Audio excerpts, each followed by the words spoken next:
And joining us now is Robert F. Kennedy Jr. Welcome to Fox News Sunday. Shannon, thanks for having me. Okay, so let's get this out of the way up front. You and President Trump not always fans of each other. He posted on social media earlier this year, he's one of the most liberal lunatics ever to run for office. A phony radical left fool whose poll numbers are terrible and getting worse. The New Yorker said just a couple of weeks ago this: in a recent text exchange, Kennedy told one person that Trump was a terrible human being, the worst president ever and barely human. He is probably a sociopath. Now, I haven't read your text, so you can speak to that, but how did you get from that position to Friday night? Well, you know, it became clear to me that I did not have a path to victory.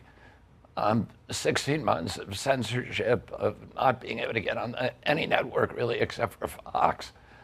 And I had, in fact, when Ross Perot ran, in the 10 months that he ran, he had 34 appearances on the networks. I had 2 appearances in 16 months. So I was blocked out from the networks. I was blocked out from the debate. I had no path to victory.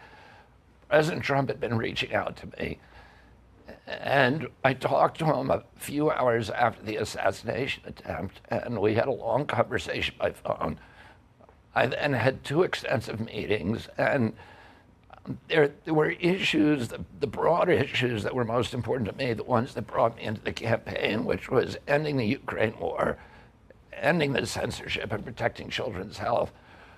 We're all reforming our food supply, all the things that we need to do to make our children healthy again. Those are all things that President Trump also wanted to work on. And he invited me to form a unity government. We agreed that we'd be able to continue to criticize each other on issues on which we don't agree. But these issues are so important in their way of unifying our country. We need in this country to reach a point where we love our children more than we hate each other. It's a good unifying theme that I think a lot of people could get around. It's how we get there. That's always the devil is in the details. Have you all negotiated over or talked about a cabinet position, another position within a Trump government in exchange for your endorsement? No, there's been no commitments. But I met with President Trump, with his family, with his closer advisors, and we just made a general commitment that we were going to work together. What about the states where you're trying to get off of a number of swing state ballots to say, I'm going to stay on a number of state ballots, but in these swing states, I'm going to try to withdraw myself and ask my supporters, or at least you're telling them, think about supporting President Trump. Did you negotiate over which states you would try to withdraw from? Yeah, I mean, we all knew which states they were. There basically is 10 swing states where my presence in the race would have helped Vice President Harris and would have harmed President Trump. So I'm going to get off the ballot in those states, and then we're going to stay on the ballot in 30 states. And, I'm encouraging people to vote for me in those states. Those are states where the votes, they're either all red or all blue states, where their votes are not going to change the outcome of the race. But in the states where I would have been a spoiler, I'm going to get out. So it's about 10 states. Okay, so there were reports a couple weeks ago citing an official from your camp and also a Democratic official saying that there'd been outreach to the Harris camp as well to possibly discuss you working within the Harris administration in exchange for an endorsement of her. Is that true? And what happened with that? I reached out to them on the same basis that I reached out to President Trump, and we actually talked to other presidential candidates, including Chase Oliver and the Libertarian Party, about figuring out ways that we could end the polarization and the hatred and the vitriol, start talking about issues.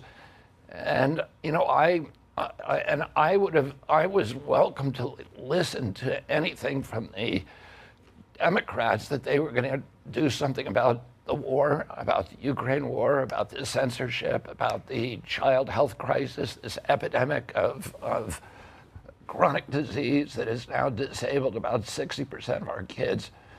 And when my uncle was president, Shannon, only 6% of Americans had chronic disease. Today, over 60% do. And it's hard to find a kid today that's not been damaged by it. And it's coming from our food supply, from pollution in our environment, from toxics in our environment. and mainly from corruption in our government that allows that to happen. You've talked about, or there's been discussion that if you were to join the Trump administration in some health-related position, that you have real interest in dismantling things like the FDA, the CDC, NIH. You would like to see a focus away from infectious diseases to what you're talking about, more chronic diseases. Is it fair to say that you would try to dismantle some of those organizations? No, I wouldn't dismantle them. I would change the focus, and I would end the corruption. Right now, 75% of FDA's budget is coming from pharmaceutical companies. That is a perverse incentive.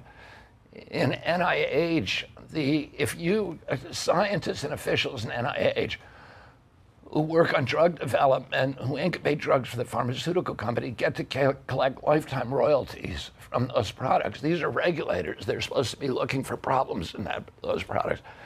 We have these agencies that have become sock puppets for the industries they're supposed to regulate.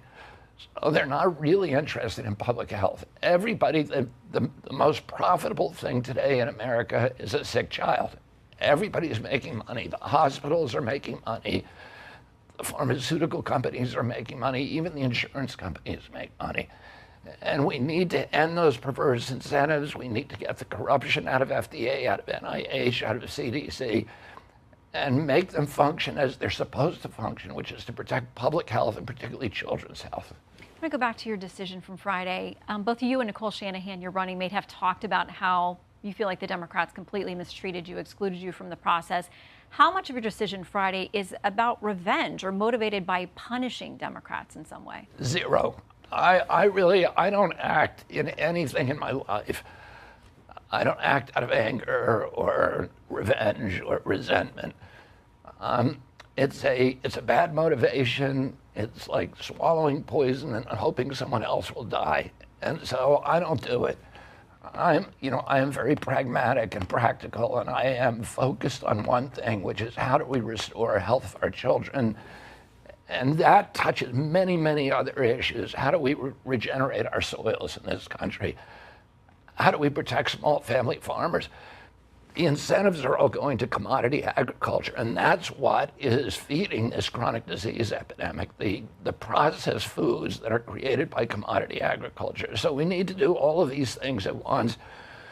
Protect small farmers, restore our soils, regenerative agriculture, and to get the corruption out of the federal government and make these agencies do what they were created to do, which is to protect our health and not serve the mercantile interests of the pharmaceutical companies and the processed food industry. This decision is not without personal cost for you. Your own family went to the White House on St. Patrick's Day, took a huge picture with President Biden, made clear who they were supporting. Friday night, your siblings issued this statement. We believe in Harrison Waltz. Our brother Bobby's decision to endorse Trump today is a betrayal of the values that our father and our family hold most dear. You posted on X Friday night saying you're grateful to your amazing wife because the decision that you've made is one that she's uncomfortable with. So talk to us about the personal backlash you have to deal with in moving forward. I mean, my family is at the center of the Democratic Party. I have 5 members of my family that are working for the Biden administration. President Biden has a bust of my father behind him at the Oval Office. He's been a family friend for many, many years. And my family is, I understand that they're troubled by my decisions, but, I love my family. I feel like we were raised in a milieu where we were encouraged to debate each other and debate ferociously and passionately about things, but to still love each other. So, they can, they're free to take their positions on these issues. There are many, many members of my family who are working in my campaign, who are supporting me. I have a very big family. There's a few of them that are troubled. But, I think we all need to be able to disagree with each other and still love each other. Wall Street Journal has this. They say it's a double-edged sword, essentially, that it may help President Trump to pick up some of your followers if they're willing to go over there. But they warn about what you would do in his administration. They say this, RFK Jr., if he's anywhere near the healthcare or environmental agencies in a Trump administration, look out. Mr. Trump's best response is to thank RFK Jr. for his support, make no promises about the future, and by all means avoid joint campaign appearances. You've already had one. Will you have others? Will you campaign for President Trump? I'm going to be campaigning actively. I think President Trump is going to make a series of announcements about other Democrats who are joining his campaign. And you know, I want to make America healthy again, and so does President Trump. So those are objectives. You know, the Wall Street Journal may be worried about shareholder value for pharmaceutical companies, and I think, you know, I talked specifically to President Trump about that issue, and he said that he wanted to leave as his legacy healthy children, and that, you know, that that he was unconcerned about the other implications. All right, Robert F. Kennedy Jr., thank you for your time today. We'll see you on the campaign trail then. Shannon, thanks so much for having me. The forgotten part. My fellow citizens, It is strong. It's my duty to report The true problems of our nation. If vigorously developed, this resource can be of great benefit. where diverse nations are drawn together in common cause. I will be eternally grateful for your support.